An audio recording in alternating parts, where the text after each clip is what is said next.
Hi guys, मेरा नाम है साहिल खन्ना और आज की टेक न्यूज शुरू करते हैं। सबसे पहली न्यूज है जेमिनी की। तो भाई जेमिनी 3 रिलीज होने वाला है बहुत ही जल्दी।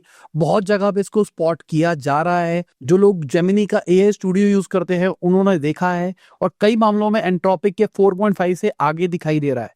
मैंने बहुत सारे जगह पे इसके बारे में पढ़ लिया और बहुत सारे लोग तारीफ कर रहे हैं जो जेमिनी 3 निकल के आ रहा है। और कहीं ना कहीं अब ये गूगल को एक नया एज देने वाला है, क्योंकि अगर आप देखोगे गूगल ने बहुत सारे टूल्स बीटा के अंदर निकाल रखे हैं। कोई आपको यूआई यूएक्स बना के दे रहा है, कोई ऐप बना रहा है, कोई इमेज जनरेट कर रहा है, कोई कुछ कर रहा है। तो कहीं ना कहीं इनको अपना लार्ज लैंग्वेज मॉडल पीछे का और अपग्रेड करना था ताकि हमारे लिए ज्यादा बेटर ऐप्स बन पाए, सब कुछ हो पाए। और अब ये 3 जल्दी रिलीज होने वाला है, तो कहीं ना कहीं बहुत ज्यादा हेल्प करेगा बहुत सारे लोगों की। बाय द वे, जो इनका ओपल है वो इंडिया के अंदर आ गया है, तो आप यूज कर सकते हो, वाइब कोडिंग टाइप्स कर सकते हो। इसके अलावा गूगल ने जेमिनी 2.5 कंप्यूटर यूज मॉडल भी निकाला है भाई। मैंने इसको पर्सनली यूज करके देखा और कहीं ना कहीं बढ़िया है। कहा जा रहा है बहुत फास्टर है, बहुत एक्यूरेट है, ये है वो है। फास्टर तो नहीं लगा, एक्यूरेट लगा। मैंने कॉम्प्लेक्स प्रॉब्लम दी थी अगर देखा जाए तो। अगर आप चार्ट के अंदर देखोगे सबसे आगे तो दिखाई दे रहा है। एक्यूरेसी में भी ज्यादा अच्छा है, लेटेंसी भी कम है, मतलब बहुत तेजी से ऑपरेट कर रहा है। और जो फ्यूचर हम एजेंटिक दुनिया की देखने वाले हैं कि भाई एआई को कुछ बोलूंगा और मेरे लिए वो वेबसाइट के अंदर जाके टास्क करेगा, ये उसका एक फाउंडेशन मॉडल हो सकता है जहां पर जेमिनी अगेन आगे निकलता हुआ दिखाई देगा। मैं आपको एक वीडियो दिखाता हूं, मैंने पर्सनली इसको टेस्ट करके देखा। तो मैंने इसको बोला तू लपास की वेबसाइट के ऊपर जा और कॉल बैक करवा। अब कॉल बैक डायरेक्टली हमारी वेबसाइट के अंदर नहीं है, कॉन्टैक्ट अस पेज हमने डाल नहीं रखा। बेसिकली जो हमारे कोर्सेज वाले पेज है उसके अंदर आता है। तो ये क्या कर रहा है, वेबसाइट के अंदर जा रहा है, इसको समझ में नहीं आ रहा क्या करूं। इसने हर जगह ढूंढने की कोशिश करी, फिर गूगल पे जाता है, फिर से कॉन्टैक्ट सर्च मारता है, उसको पता लगता है हमारे कोर्स के बारे में। कोर्स पे क्लिक करता है, कोर्स के अंदर कॉन्टैक्ट अस का फॉर्म आता है, ये उसको भरता है और सबमिट करता है। इस पूरे प्रोसेस में 6 साढ़े 6 मिनट लगा दिए। बहुत ज्यादा टाइम कंज्यूमिंग है, बट स्टार्टिंग के लिए इट्स गुड ना। मतलब अगर कोई ऐसा काम है जो कि बहुत मोनोटोनस है, ये वो काम करके दे देगा ना। मान के चलो मेरे पास में एक CSV फाइल है जहां पर मेरी टीम एंट्री करती है, जितनी भी लोगों की कॉल्स आती है, कुछ भी आती है, ठीक है। अब हम चाहते हैं वो CSV को हम डेटा एंट्री कर पाए किसी CRM टूल के अंदर या कहीं पे भी। तो वो सारी चीजें पॉसिबल हो सकती है ना, जहाँ एक चीज से उठा के दूसरी चीज में डालना बहुत मोनोटोनस काम है, वो सारी पॉसिबिलिटीज हो सकती है। तो हम अच्छी दुनिया की तरफ जा रहे हैं। मैं तो अगेन वही चाहता हूँ कि भाई ये जो एजेंटिक की दुनिया निकल के आएगी, लोकली हो तो ज्यादा मजा आएगा। कंप्यूटर के रिसोर्सेज ले और विद इन कंप्यूटर चले, क्लाउड पे कम काम करे, तभी ज्यादा मजा आएगा। बाकी भाई वीडियो में आगे जाने से पहले आपको याद देना चाहूंगा, आपने लाइक का बटन नहीं दबाया, लाइक का बटन दबा दो। चैनल को कर दो सब्सक्राइब। मैं ऐसी ही टेक न्यूज अक्सर आपके लिए लाता रहता हूँ। अभी थोड़ी फ्रीक्वेंसी कम हो रखी है क्योंकि मैं पर्सनली बहुत ज्यादा ये यूज कर रहा हूँ। मैं लगा हुआ हूँ जो सोनेट 4.5 आया उसमें प्रोडक्ट बनाने के ऊपर, तो इसलिए मेरा टाइम बहुत ज्यादा ऑक्यूपाई हो रहा है उसके अंदर। इसलिए मैं जब ड्रेन्ड फील करता हूँ तो मैं वीडियो शूट नहीं कर पाता। ऑल्दो आज भी मेरे को थोड़ा ड्रेन फील हो रहा था क्योंकि पॉडकास्ट सुबह शूट किया है मैंने, तो मुझे लग रहा था कि बनाना है नहीं बनाना, पर मैंने कहा नहीं यार, बहुत टाइम से आई नहीं है, इट्स बेटर कि बता देना चाहिए। प्लस जो जेमिनी का कंप्यूटर वाला मॉडल आया, मैंने कहा उसको टेस्ट भी करके देखा है, वो भी दिखा देता हूँ कि किस तरीके से चीजें काम हो रही है। बाकी इंडिया का एक 19 साल का लड़का है, उसने $2.6 मिलियन रेज करे हैं। उसने एक टूल बनाया है सुपर मेमोरी करके, जो कि एआई एप्लीकेशन को लॉन्ग टर्म मेमोरी प्रोवाइड करता है। मतलब आप फाइल्स वगैरह दे दो और उस फाइल से वो लॉन्ग टर्म मेमोरी बना लेगा।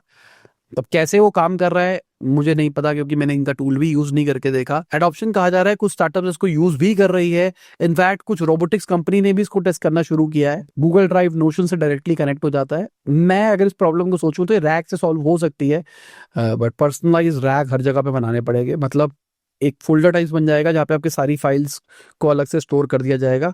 अब जब भी कुछ कमांड आएगी वहां से उठाया जाएगा। मतलब ये प्रॉब्लम सॉल्व हो सकती है रैक के थ्रू। अब ये सुपर मेमोरी कैसे काम कर रही है, नो आइडिया। क्या एक फाइन ट्यून हो रहा है मॉडल, क्या हो रहा है, नो आइडिया। मेरे हिसाब से रैक प्रॉब्लम्स को सॉल्व कर देता है ये वाली, बट एक ही बात है, थोड़ा लेटेंसी आती है क्योंकि उसको अलग अलग फंक्शंस कॉल करने पड़ते हैं, बहुत कुछ करना पड़ता है। इनफैक्ट मैं कहूंगा कि अगर ऐसा कोई सिस्टम बन जाए जहाँ पे डेटाबेस बन जाए, आपका जो भी डेटा आएगा, अगर CSV है तो इसके अंदर अपने आप वो डेटाबेस बना ले, टेक्स्ट है तो इसके अंदर बना ले, ऐसा कुछ अगर कुछ बना ले और उसके ऊपर हम कोई MCP कॉल कर दे तो भी ये काम हो सकता है। सॉल्यूशंस तो है, बट कैसे हो रहे हैं मेरे को नहीं पता। इनकी करेंटली API भी मिलती है जिसका लोग यूज करते हैं। मजे की बात यह है, कंपनी में open AI, Google, Meta, deep mind, Cloudflare सबने पैसा डाला है भाई, तो कहीं ना कहीं सबको अच्छा दिखाई दे रहा है, इसलिए है। और यही होता है भाई, देखो अभी नेसेंट कोई बंदा बना रहा है, जब कल कोई बढ़िया बन जाएगा इसको खरीद लेंगे। बाकी ओपन एआई वालों ने एप्स निकाल दी है जो कि चैट जीपीटी के अंदर चलने वाली है, तो अगर आपका कोई प्रोडक्ट है तो आप डायरेक्टली ओपन एआई पे अपनी ऐप पब्लिश कर सकते हो। जैसे एक जमाने में iOS ने ऐप स्टोर निकाला था कि भाई हमारी सारी ऐप्स होगी, डेवलपर्स वगैरह यूज कर सकते हैं, उसी टाइप का कुछ करने की कोशिश कर रहे हैं कि भाई अगर आपकी कोई वेब ऐप है, इनके साथ में आप लिंक कर सकते हो, वो आपकी जो वेबसाइट है उसको एक तरह से अंदर ही विद इन अ ब्राउजर खोलेगा, एजेंटिक टाइप। जैसे इन्होंने पहले दिखाया था ना एजेंटिक काम हो रहा है, वैसे ही कुछ हो रहा है, जहां पर मैं उसको बस कॉल कर रहा हूँ, hey Canva do this for me, और वो मेरे लिए कैनवा के अंदर जाके टास्क परफॉर्म कर रहा है, hey Dash do this for me, वो उसके लिए कर रहा है। तो अभी लिमिटेड एप्स है, फ्यूचर के अंदर और भी एप्स आएगी। इनका कहना है कि इस साल के एंड तक बहुत सारी एप्स हम जैसे लोग भी डाल पाएंगे। और कहीं ना कहीं अगर किसी का बढ़िया काम हुआ, मतलब अच्छे स्टैंडर्ड के ऊपर बनाई होगी, तो उसको फीचर भी करेगी। फीचर मतलब सामने सामने बार बार दिखाएंगे, पर इस साल के एंड तक आएगा वो फीचर। तो अभी तक तैयारी करने का टाइम आ गया है, जिनको अपने आप को चैट जीपीटी पर लिंक करना है। और बहुत बढ़िया चीज़ है, अगर आप एक नॉर्मल प्रोडक्ट बना रहे हो, उसके ऊपर एआई लेयर चाहते हो, तो आप चैट जीपीटी के अंदर ही आप चलवा दो ना। जिनके पास ऑलरेडी कोई एक सिस्टम है, उस सिस्टम को रन करा दो विद इन चैट जीपीटी, तो चैट जीपीटी रिसर्च करके बहुत सारी चीजें भी उसके अंदर भर के दे देगा। जैसे कैनवा की बात करके चले, तो कैनवा को डिजाइन टेम्पलेट उठानी है, उसके अंदर कंटेंट डालना है, तो चैट जीपीटी वो जनरेट कर सकता है। तो इसके लिए आपको कोई सब्सक्रिप्शन नहीं लेनी पड़ेगी। मैं एज अ फाउंडर बोल रहा हूँ कि अगर आप कोई प्रोडक्ट बना रहे हो, उसमें एआई की लेयर डाले बिना भी काम हो सकता है। ऑल दो एआई की लेयर डालोगे तो ज्यादा रेवेन्यू बना पाओगे, बट कोशिश तो वही करी जा रही है। फ्यूचर वही होने वाला जो मैं बोल रहा हूँ। ये तो एजेंटिक तो ठीक है अभी के लिए, ये एक बीच का ट्रांजिशन वाला टाइम है। फ्यूचर तो वही है एमसीपी, मान के चलो, जहां पर अमेजोन का खुद का एमसीपी होगा, हर कंपनी का अपना खुद का एमसीपी होगा। तो हम जब भी कॉल करेंगे तो एक एआई एमसीपी से बात करेगा उस वेबसाइट के, और वो सारे के सारे टास्क परफॉर्म कर देगा। मुझे तो ऐसी उम्मीद है दुनिया की, बाकी तो टाइम ही बताएगा। यहाँ पे इन्होंने डेमो के अंदर दिखाया है कि आप गाने प्ले कर सकते हो स्पॉटिफाई से डायरेक्टली। तो आपका स्पॉटिफाई खोल रहा है, आपको रिस्पॉन्ड ला के दे रहा है, और आप उसको डायरेक्टली स्पॉटिफाई पे भी खोल सकते हो। इसके अलावा अगर आपको कोई प्रॉपर्टी वाला सीन देखना है, तो प्रॉपर्टी दिखा रहा है किस किस लोकेशन पे है।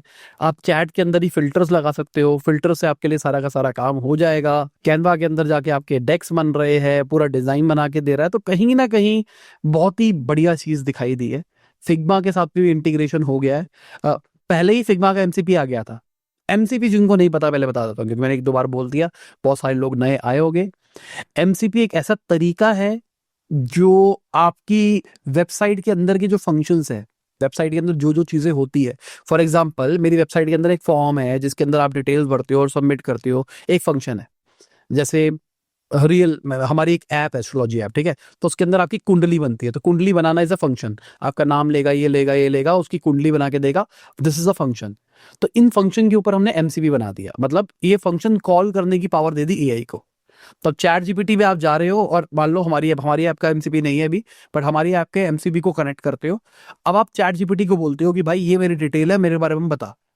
तो वो क्या कर रहा है, चैट जीपीटी जा रहा है हमारी ऐप के अंदर, वो डिटेल्स भर रहा है, वो डिटेल्स भरने के बाद में जो आउटपुट निकल के आ रहा है वो directly with in chat GPT दिखा रहा है।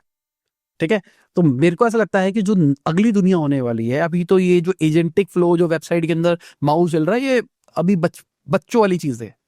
फ्यूचर में कंपनियां अपने सारे एमसीपीज ओपन कर देगी, जहां पर डायरेक्टली एआई जाएगी और विद इन वेबसाइट इंटरेक्ट करके आएगी। ये मेरा हाइपोथेसिस है, बाकी टाइम बताएगा। इसके अलावा ओपन एआई वालों ने एजेंट किट निकाल दिया है भाई, और कहीं ना कहीं मैं एक प्रोडक्ट बना रहा था पिछले एक हफ्ते से, वो प्रोडक्ट डेड हो गया क्योंकि उसी टाइप का कुछ कर रहा था। मेरा आइडिया क्या था कि मेरे को सिस्टम्स पता है, मेरे को एसओपीस पता है, स्टेप 1 स्टेप 2 स्टेप 3, और ये आउटपुट आ जाएगा।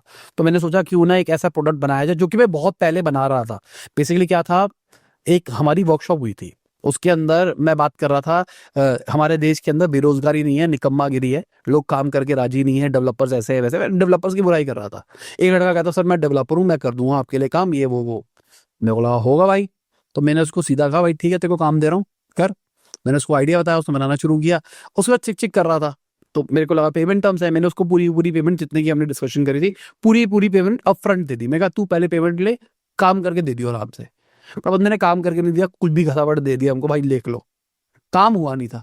तो वो प्रोडक्ट बनाना था, पर उस बंदे के चक्कर में मेरे साथ ये होता है, मैं बना रहा होता हूँ, फिर कोई धोखा दे देता है, मैं कहता हूँ ये प्रोडक्ट बनना ही नहीं होगा, छोड़ दो।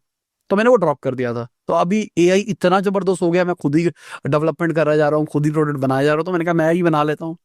तो मैंने बनाया एक सिस्टम, ऑलमोस्ट मतलब ये मान लो यूजर साइड का काम रह गया था, और वो भी इसलिए क्योंकि मैं ज्यादा टाइम नहीं लगा रहा, एक एक 1.5 घंटा पे काम कर रहा था मैं। तो चैट जीपीटी का इवेंट हुआ और उन्होंने वैसा ही प्रोडक्ट बना दिया जो चैट जीपीटी के साथ नेटिवली इंटीग्रेटेड है।